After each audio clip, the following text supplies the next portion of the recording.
What if I told you that the smiling, confident face we all grew up watching on The Cosby Show was quietly hiding struggles and truths we never fully understood?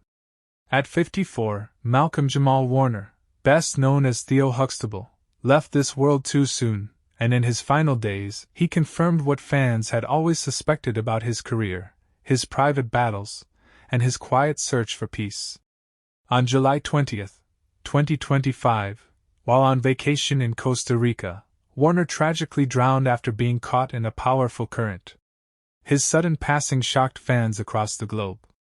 But before that heartbreaking day, Warner had begun to open up more than ever, revealing a story not just of fame, but of resilience, disappointment, and humanity.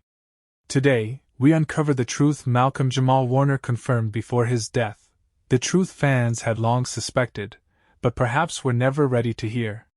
When Malcolm-Jamal Warner was cast as Theo Huxtable at just 14 years old, he was thrust into a level of fame most teenagers couldn't imagine. The Cosby Show became a cultural phenomenon, redefining television and making him one of the most recognizable young actors in the world. But while fans saw the easy charm and quick wit of Theo, Warner quietly carried the weight of immense pressure. He later admitted he often struggled with the loss of a normal childhood, trading school dances and simple teenage mistakes for scripts, cameras, and expectations. Behind the laughter of a sitcom family was a boy forced to grow up too quickly. Long before his final days, Warner confessed that being America's kid brother wasn't always a blessing. It was a responsibility that sometimes felt more like a burden. When The Cosby Show ended in 1992, Warner faced the challenge that haunts so many child stars. What comes next? Hollywood, which had adored him as Theo, suddenly seemed reluctant to give him leading roles. Warner hustled through guest appearances, small films, and directing gigs, determined to avoid the tragic downfall that many young actors faced. But he admitted it was often a lonely road. The industry that once cheered him now seemed to turn its back. Fans always suspected Warner's post-Cosby career wasn't easy, and he later confirmed that rejection was a constant companion. He worked tirelessly to prove he was more than just Theo, but the shadow of that role followed him everywhere, sometimes lifting him up, sometimes holding him down. For years, Warner struggled against typecasting. Casting directors often couldn't see past Theo Huxtable, and while he loved what the role meant to audiences, it also trapped him in a box.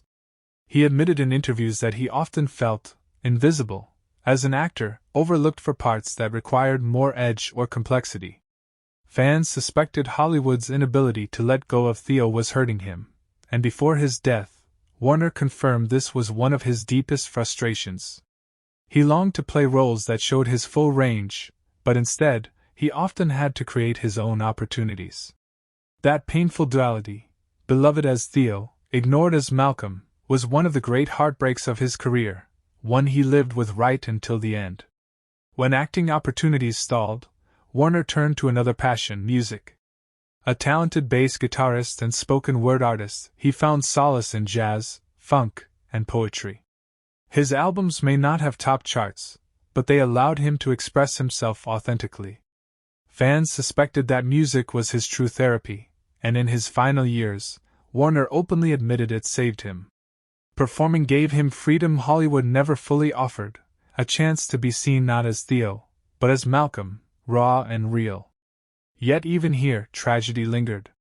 Warner often said he wished more people had recognized his music, that it had been overshadowed by his television fame.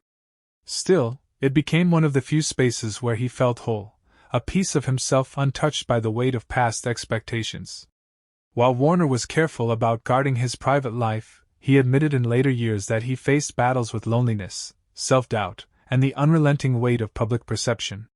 Fans had long suspected his smile often hid sadness, and Warner himself confirmed that at times, the quiet moments off-screen were the hardest. Relationships were complicated, some highly public, others intensely private, and Warner often hinted that the demands of fame strained his ability to build lasting stability. The tragedy was that while millions felt connected to him, Warner sometimes struggled to feel truly understood. It was this unspoken pain that shaped his later reflections, the truth he only began to share openly as he grew older. In recent years, the legacy of The Cosby Show became complicated, weighed down by the serious allegations against Bill Cosby. For Warner, this was especially painful. He confirmed what fans suspected, that it was heartbreaking to see a show that had uplifted millions now shadowed by controversy. Warner maintained pride in what the show meant to audiences, but he admitted the scandal tainted its memory. He was careful, respectful, but honest. The man he once saw as a mentor had become a source of public shame. Warner's tragedy was being forever tied to a show that brought him fame and love, but also carried the weight of one of television's darkest falls from grace. Despite the struggles, Warner found joy in becoming a father later in life. He spoke lovingly of the peace fatherhood brought him, the way it recentered his world. Fans had long suspected he found stability in family, and Warner confirmed it before his death. His daughter became the anchor he had long been searching for. Yet even here, there was a bittersweet edge. He often said he wished he had more time, more years to give her. That unfulfilled dream now feels all the more tragic, as his life was cut short at just 54. His words about fatherhood now echo with heartbreaking weight, a reminder of what mattered most to him in the end. In the 2010s and 2020s, Warner saw a modest career resurgence. Roles in shows like Suits and The Resident proved he was still a commanding actor. Fans suspected he was finally getting the recognition he deserved, and Warner confirmed it felt like vindication. Yet even here, he revealed a quiet truth: he worried it had come too late. Hollywood was finally opening doors, but years of rejection had already left scars. Warner embraced these roles with gratitude, but behind the smiles was the knowledge that he had spent decades fighting for opportunities others were handed freely. That sense of lost time haunted him, even as he delivered some of his strongest performances. On July 20, 2025, Warner's story took its most heartbreaking turn. While vacationing in Costa Rica, he went swimming and was caught in a powerful current. Despite efforts to rescue him, Warner tragically drowned. An autopsy later confirmed the cause of death as drowning, sending shockwaves across the entertainment world. Fans were devastated, not just because of the loss, but because of the cruel irony that a man who had fought his whole life to stay afloat in Hollywood and in life was taken by water. The tragedy of that moment became a painful symbol, a reminder of how fragile even the strongest spirits can be. His passing confirmed what many had long feared, that Warner's time with us would end too soon. In the days following his death, fans around the world mourned with an intensity that showed just how deeply Warner had touched lives. Social media filled with tributes, not just from celebrities, but from ordinary people who had grown up watching him, who felt as though they had lost a brother. Fans had always suspected Warner was more than just an actor, he was family. And in his passing, that truth was confirmed.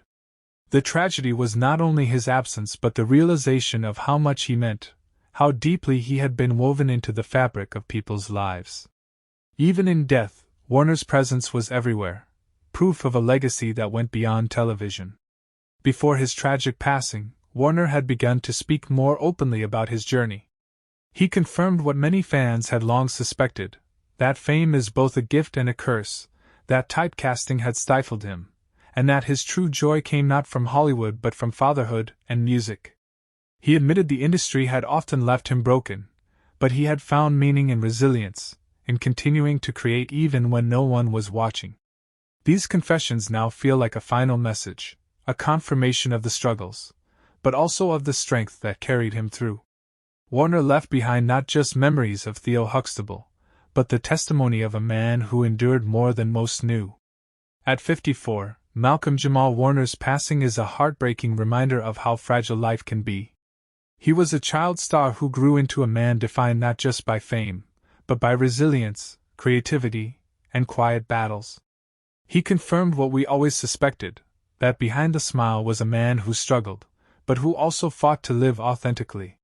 His death in Costa Rica was sudden, tragic, and cruel, but his legacy remains unshaken.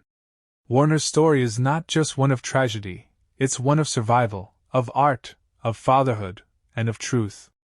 And in the end, perhaps the most heartbreaking part of all is that just as he seemed to find peace, his journey came to an end.